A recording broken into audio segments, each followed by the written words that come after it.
Everything I've tried to do, everything I've tried to be is done because I made a mistake. I didn't even really lose my cool. I just tried to move you away. I just didn't want you to hurt yourself. Sorry. This is Tricia Todd and Stephen Williams with their 3-year-old daughter, Faith. The couple worked together in the United States Air Force during their 11-year marriage. Their marriage would end in divorce, but because the couple had known each other since they were children, they remained friendly, and Stephen was allowed to see his daughter whenever he wanted. After the divorce, Tricia would take their daughter and move to Florida, where she found a job at a hospital while she studied to become a nurse. Stephen would remain in the Air Force, stationed in North Carolina, but would make regular trips to see his daughter. And I've been involved with this case from the beginning, okay? And I've seen everything that we have. I've seen all the interviews. And at this point, I know we've come in and we talked to you over and over and over again. We've talked to you in Raleigh. We've talked to you here. And we've always talked about the past. What happened that night, what happened that night, what happened that night. What I want to do is I want to kind of talk to you about the future, where we're going from here, okay? Now, you've already heard about all the stuff that we got. I mean, there's no question about what happened that night. On April 26, 2016, Stephen drove from his home in North Carolina to Florida, and he rented a hotel room so he could visit his daughter. Tricia would drop Faith off to Stephen that night, then leave and go home. The following day, she was supposed to pick up her daughter and go to work, but she never arrived. We know that it's more than you're telling us. We know that you were involved with her death. We know that, okay? So the question is not what happened or anything like that. What we need to understand is going forward, okay, there's going to be a trial, okay? There's going to be press. There's going to be everybody looking at this. You've seen how these things, they get huge. The media gets involved, and everybody's going to have an opinion about what happened. And everybody's going to have an opinion about you and your relationship and what kind of person you are, okay? And the thing that we're trying to do is, I talked to you earlier. You're a nice guy. I like you. I mean, I think we could be friends, in different circumstances. But here's the thing. There's going to be two narratives going forward, okay? And what I want to do is try to give you the opportunity to kind of tell me more about what narrative actually happened. Tricia's family would go to her home to see if perhaps she had overslept or an accident had occurred. The first thing they noticed was that her car was not in its usual place. Instead, it was parked across the street. Inside the car, they would find her purse, and inside her home, lights were left on and groceries were left out on the kitchen counter. Tricia was reported missing, and the police began their investigation. Okay. So what we're looking at is, there's the one option, okay? And that's the option that you were kind of getting earlier when Tom was in here, which is, you planned this? You came down here with the intent purpose to hurt Tricia? That you planned to ditch her car here in some calculated way, and you planned to go put her in a certain place that nobody could find her and all that kind of stuff? And that sounds pretty bad, right? I mean, you wouldn't agree with that, okay? Now, the other alternative is that, and like I said, we know what happened. We know that, that something beyond what you were telling us happened in the house. But I think the more likely story is having seen, trust me, I've been here. You haven't seen me before involved in this, but I've seen you, okay? I've done a lot of research in your background, and I know what it was like with Tricia. I know what kind of stuff you went through. I know she had a wild streak when she was younger. I know what she did. And she came after you, in that domestic thing that happened before. I know how that started, okay? We've seen the reports. We know how it all happened. We know she went back and said, no, the whole thing was made up because she started it, okay?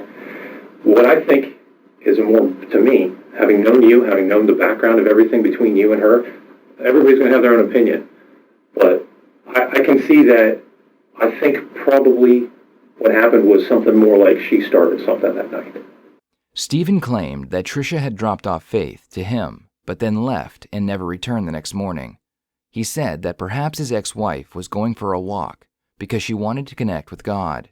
Stephen said that she would do this often and she would always be alone. The police looked into this possibility and discovered that she did in fact go for long walks on the beach alone, and after searching the area and questioning some people who spent a lot of time at the beach, they came up empty-handed. Okay. And, having known what her background was, having known how she treats you, okay, I've seen text messages. I've seen what she says to you, okay? I know what kind of stuff she's always bitching at you about stuff. I get that. I see that, okay? So I could see how that would kind of go that direction that night, all right? So what I want to do is try to set the stage so that you can actually tell the narrative about what actually happened, which is not that you planned all this, okay? Not that you planned down here to come down here and kill her and send her out into the woods like some sort of mass murderer. I mean, really? I mean, that seems kind of ridiculous, okay? It seems far-fetched, like you said, okay? And I don't think you planned all this. I don't think you're capable of that, okay? I think what happens is sometimes things just get out of hand. With nothing else to go on, the police began looking into Tricia's personal belongings, like her diary and her cell phone. The diary held information that even her own family did not know. It revealed that Stephen wasn't the person everyone thought he was, and that the divorce was not as friendly as they wanted everyone to think it was. Stephen was abusive, both physically and mentally. The diary told a story of a man who would become extremely angry and violent. Stephen would take out his aggression not only on his wife, but also on her 2 little dogs. Okay, you agree with that?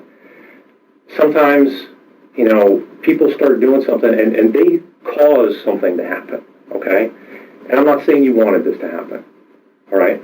But I know you were there when it happened, okay? What we want to understand is what actually happened that night, okay? And I know you were there, and I don't believe it was your fault, okay? So what I imagine something to be, is maybe you guys got in an argument. Maybe it was over the computer, maybe it was over the gas, maybe it was over whatever, okay? Any little nitpicky thing that she's going to get on you about, which she always did. I get that, okay? And things got heated, okay? You're down here to try to see your daughter, okay? You're a good dad. You're trying to be down here to spend time with somebody that you care about, your daughter. And Tricia's here again, and unfortunately, Faith wants to see Tricia, and Faith is calling for Tricia. I'm sure that doesn't make you feel that good. She's trying to spend time with your daughter, okay? It's okay. But it's, and Tricia came over, but then things started getting kind of ugly, okay? And I'm sure she started it.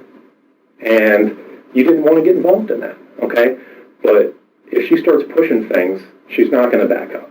She's unrelenting, okay? I've seen this, okay? I've seen the history. I've seen the background of how this works, okay? So the police checked surveillance cameras between Tricia's home and the hotel Stephen had been staying at. That's when they saw footage of Stephen driving both his car and Tricia's car on that same night. More footage would place Stephen near Tricia's home as well.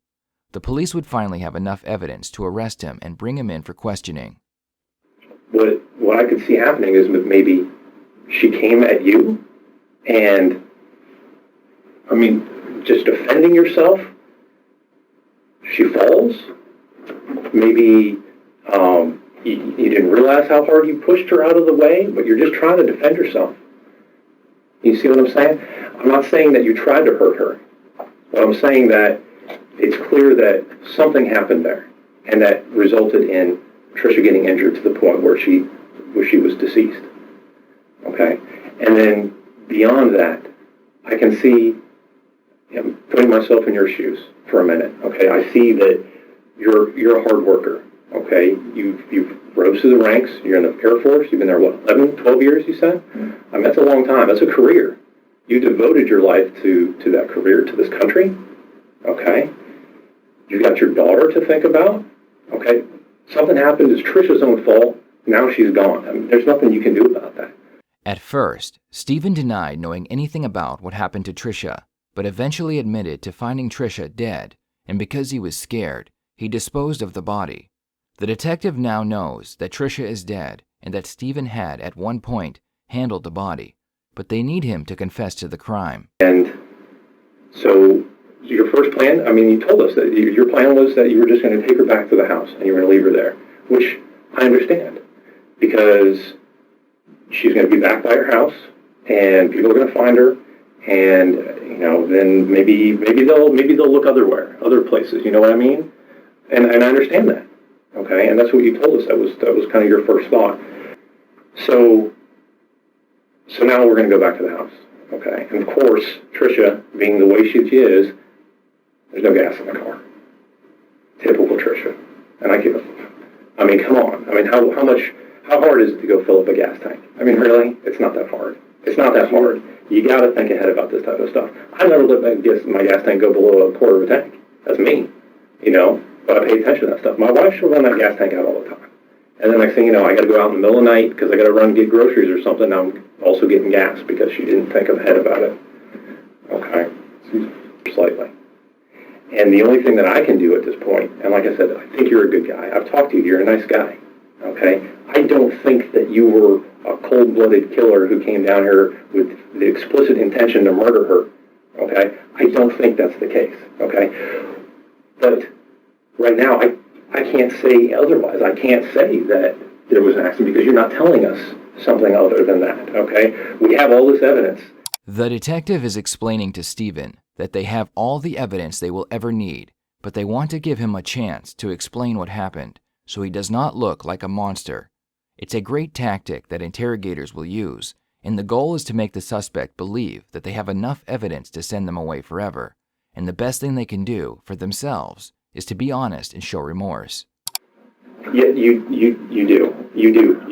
Okay, and I know that you were in the house. Like I said, I can prove. But I didn't do anything to her. And you're not hearing me. Okay, you're not hearing me. Okay, I'm not saying that you did anything to her on purpose. I'm not saying that you hurt her. I'm not saying that you laid hands on her. Okay, but I do know that you know what happened to her.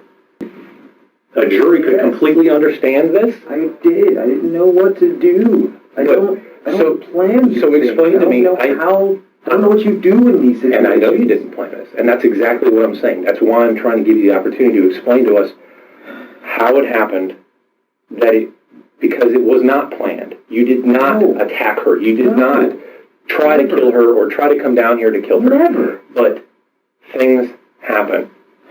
And we need to understand what it was that happened in that house. You're not a serial killer, that you're some psychopath who has no remorse over killing the mother of your child, but you know that's what's going to be in the paper. You know that's what's going to change that. You can change that. You can change that right now. No, yes, you can.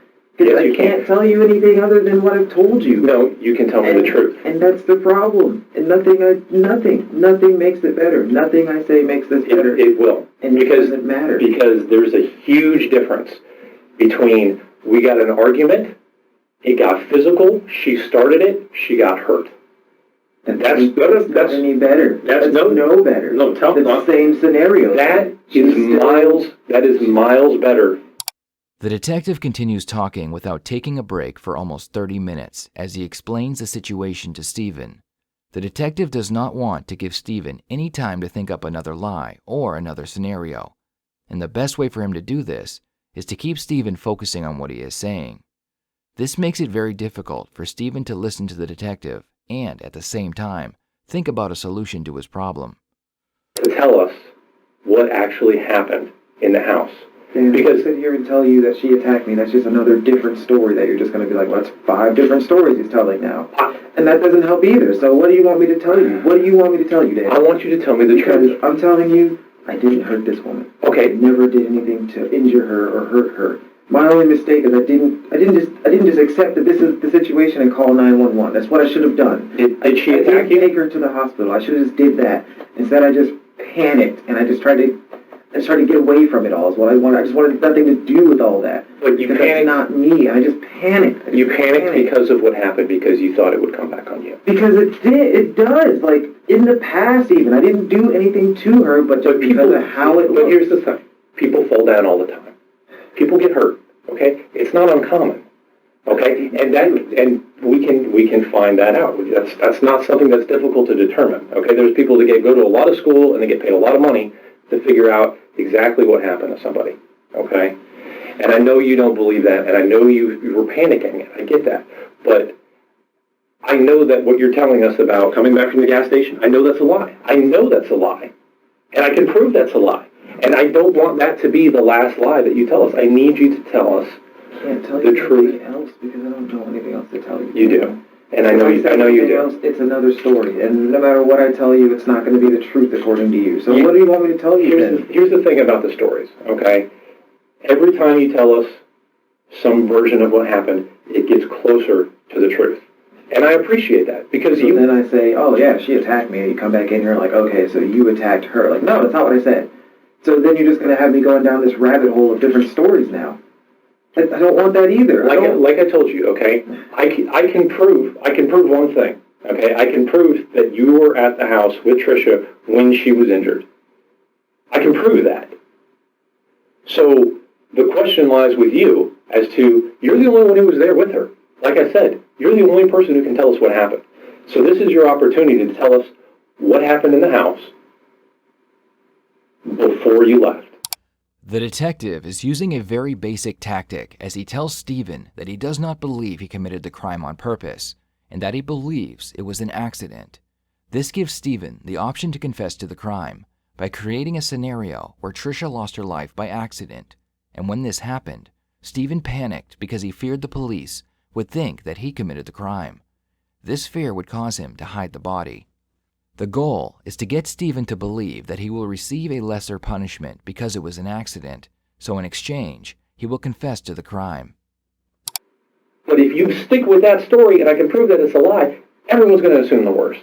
They assume the worst. If I sit here and say, yeah, we argued, she attacked me, then they're just going to assume, okay, you being the bigger, stronger person, you hit her or you did something to her or you in some way hurt her, and that I never, ever would do that. I'm not asking you to make up a story. Murder bag. I didn't come down here with some dubious plan scheme. I didn't. Exactly. I'm not that kind of person. And that's what I'm saying, is that you're not that type of person. But by continuing to lie to us about what happened and when it happened, you're opening that door for everyone to assume it. And you know everyone's going to assume it.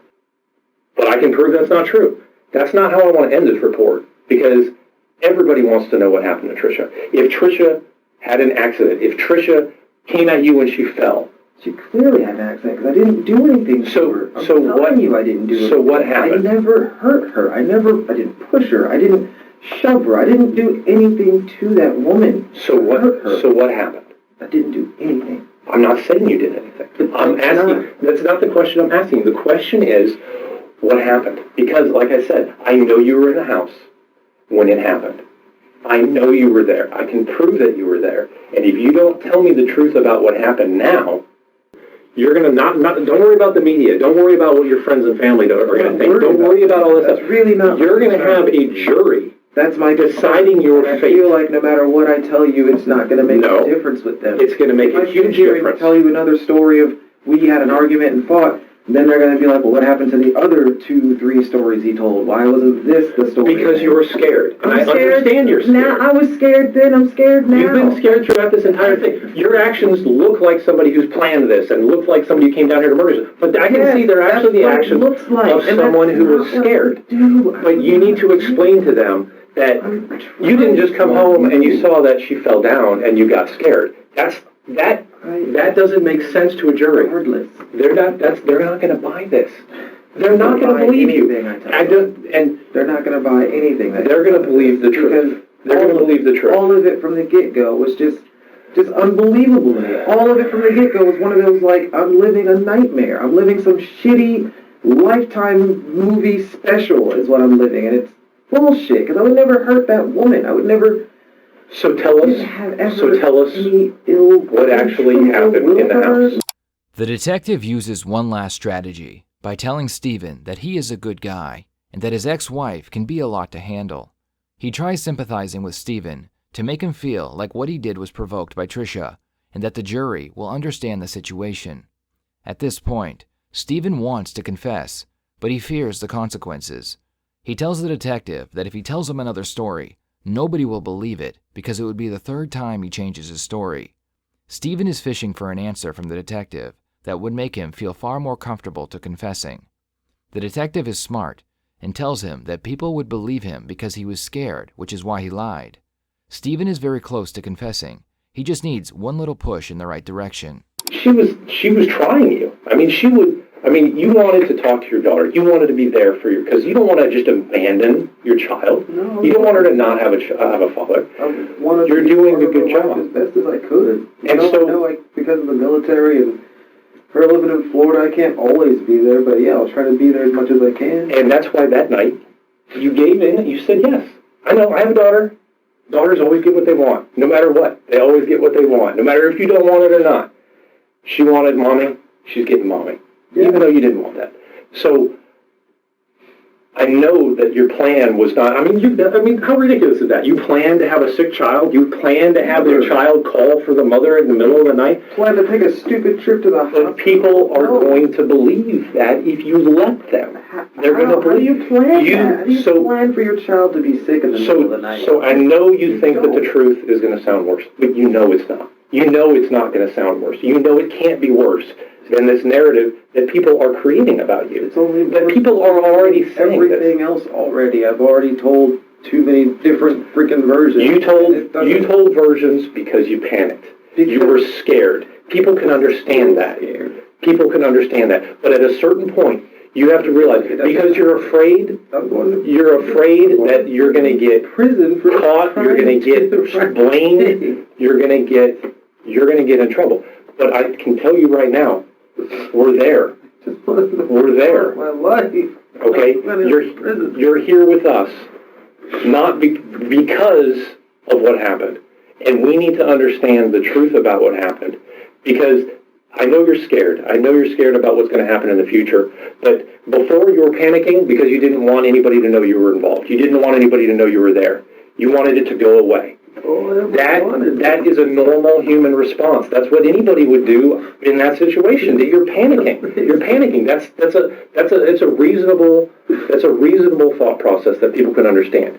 But what we can't get past is you continuing to lie about what happened. And I can't let you continue to lie about what happened. I need you to tell me the truth about what happened. I know you were there. I want to give you the opportunity to tell me what happened.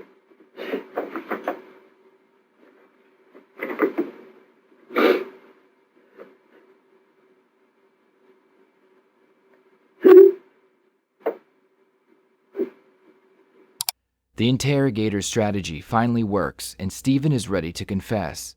For the first time since he sat down, the detective stops talking and listens as Stephen shares yet another story with him.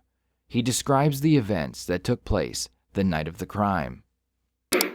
So yeah, she came over and she was with Faith, and then she just started talking about nonsense and bringing up child support and just more stupid stuff that I just, for the most part, tried to ignore. And then, yeah, there was a mix-up with the check, but that's not my fault because you told me this was your address. So yeah, that's where I mailed it to. And then she's telling me that's not the mailing address. It's just what I'm like, that's not my fault. If you told me you moved, I did the responsible thing and I made sure the check was going to go wherever you moved to if you're not at your mom's house.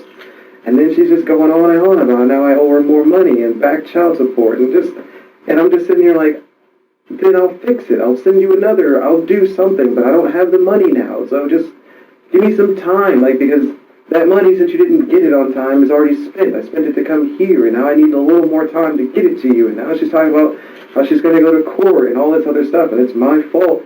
And I'm just like, this isn't even my fault. Like, you told me you moved, so I adjusted it. Like, just calm down. Like, this isn't even that serious. This is an easily rectifiable, why are you getting all out of hand about this, you know? Right. And yeah, I know I didn't go through the court to pay child support, but every time I tried, it was just, she just stonewalled me. It's like, I don't want to do that because I have to pay money to send you money, which is stupid. I was like, just let me have your account information, just the account number, and I will direct deposit it, and this will never happen. And no, that's not going to work, and we can't do that. You owe me all this money, and then she's going to go to court and make me pay all the other money from the divorce that I already took over $20-something thousand in debt that I have to pay back in 18 months. And then if I don't pay all that back, I got another $6,000 I got to pay as far as back child support. So now she's trying to say I'm going to have to pay all that back. And then she just gets on my face about it. And I'm like, what? why are you so mad right now? Like, is it because I called you this late? It just completely got out of hand. And then just the whole pointing and it just all went bad. It just so fast. She just went from 0 to 100, and I'm trying to understand, like, what just happened. Like, you were just here earlier. Everything was fine. You left. I only called you because Faith wanted you, and now we're arguing about something that I'm sitting here thinking this is unbelievably trivial, and this can be fixed. I can fix this by the 1st. Just give me time, and I'll make sure you get the money, or I'll make it in 2 separate payments, or whatever you need me to do, and it's just not good. It's not going to work. None of this works. So then, we leave Faith on the couch, and she eventually falls asleep anyway, but she's still, like, arguing with me over in the foyer area. And I'm just like, please just leave then. Just go. No, I'm not leaving until we fix this. Like, just get out. Like, I don't know what you want from me, Tricia. I don't have any money for you. I don't have any cash for you. I can't give you anything right now. I spent the little money I had, which is why I drove here just to see Faith. That's why I didn't fly. I didn't get a rental car like I normally do. I'm not in a hotel. Well, I didn't want to do the hotel thing, but I don't have money. Like, I paid so much money to the debt that I don't have any more money, okay? I just don't. I am, like, pretty much strapped when it comes to cash. Living paycheck to paycheck, and even then, I'm not making it right now. And it just doesn't matter. You owe me money. You need to pay your debts. This is always your fault. You're always spending more money, and it's just on and on and on to the point where now I'm just trying to, like, walk away. And now I can't walk away because you're circling me and, like, you're jumping in front of my face, and it just got so aggressive, and I'm just trying to back away and de-escalate, and I can't even leave the house now. I don't want to push you. I don't want to touch you. I don't want anything with you because I'm just thinking about flashbacks of before, when you just blew all this shit up for no reason, and then now I'm getting arrested, but only after the fact did you go and, say that it wasn't my fault. No one else knows that now, but only after the fact that I got arrested. All I'm thinking, just flashbacks. I go to push her away, and then she gets really pissed about that, and then she gets even more aggressive and in my face and pushing me back, and I'm like, would you please just stop? Like, I don't want this. I don't know what's going on. I don't know why you're so mad. I don't know if you took a freaking crazy pill on the way over here, and that really pissed her off, and it just escalated, and then I just moved her away, and then she slipped, and that's when she freaking fell, and I'm like, oh shit. I asked her if she was okay. It was like a weird sound. She didn't say anything though, and then I freaking panicked, and then I just freaking panicked. Because I didn't try to hurt you. I just wanted you to stop being here in my face yelling at me as I'm trying to back away. I'm trying to de-escalate. I don't want, whatever this is, it's not this serious. I don't know why it's so serious about this money. It's always been so, like, even throughout the divorce, every penny has just been so serious about her trying to get every dollar. Right. And I'm like, and now I made a mistake and I sent the check to the wrong address because I didn't know that wasn't a mailing address. And I can't explain where it is, because I didn't even get it back in the mail until a week after that. And it just went so fast. And then I pushed her, and I didn't push. I was just trying to give her away. Just please stop yelling in my face. It's like, just, like, if she was at that distance, fine, but she wasn't. She's just right here the whole time. And I'm like, please, just stop. And so I went to move her away, and she slipped, and she hit her head. And I didn't mean for that. That wasn't my freaking fault. I wasn't... And then all I'm thinking is, great, now I've pushed her and she's hurt her head, and I'm done. I'm just, everything I've tried to do, everything I've tried to be is done because I made a mistake. I didn't really even lose my cool. I just tried to move you away. I just didn't want you to hurt yourself. Sorry. Stephen cries fake tears as he explains that on the night of the crime, Tricia was confronting him about some past due child support payments. Stephen claims that he did not want to argue with her, so he pushed her out of the way so he could leave. This push would cause her to fall and ultimately would end her life. This is a huge step because they now have his confession, but they still need to figure out if it was really an accident or not, and the best way to do this is to find the body. just tried to de-escalate the situation because I couldn't get out. I didn't know where to go. I couldn't even just leave. Like, all I wanted to do was just leave. I just wanted nothing to do with that. Do you know what she hit her head on? Was it the floor or? I don't know. She just fell, and then she wasn't responsive after that, and I didn't know what the hell to do. You know, I thought if I call the police now, they're going to say I freaking pushed her, and I'm going to check. So what did you do next? I just tried to wake her. I tried to snap her out of it, and it just kept getting worse. She just wasn't responding. She made weird breathing sounds, and I'm thinking, oh shit, I'm going to jail. Like, I'm going to jail for killing this woman that I never wanted to hurt. Never. And I don't think you did. I never wanted her to be hurt. I never wished ill on her. I tried to always do right by her, no matter what the situation. I just tried to do the right thing. And all I'm saying is I'm going to jail for trying not to hurt you. And that's exactly why I wanted you to tell me. I just wanted it to stop. I just wanted it to go. I just wanted to just go back. Okay. And that, I believe you. I believe everything that you just told me. Okay, Stephen? Doesn't even matter. It does. It makes a huge difference because that's what we need to do. We need to get to the truth about what happened. Now you know the next question I'm going to ask you. Okay? And I know you don't want to, but we need to know where Tricia is. I don't know, and I really don't have a freaking clue where that was. I just panicked, and I just drove. And I went through a million and one scenarios in my head of what to do, and none of them were good. All of them just ended bad. And I didn't pay attention to anything. I just drove, and as I drove, I didn't read any signs. I just drove, and I just tried to think of how to fix it, and I couldn't fix it, and it was just bad all around, and I'm just like, no matter what, I'm screwed. Like, I am screwed no matter what. I can't go back. I can't go to the hospital now. If I do, how does that look? I don't even know what to do at this point. I'm just freaking out because I just didn't want any of this. I didn't want anything to do with any of that. I just want to be a good dad. I get it. I understand.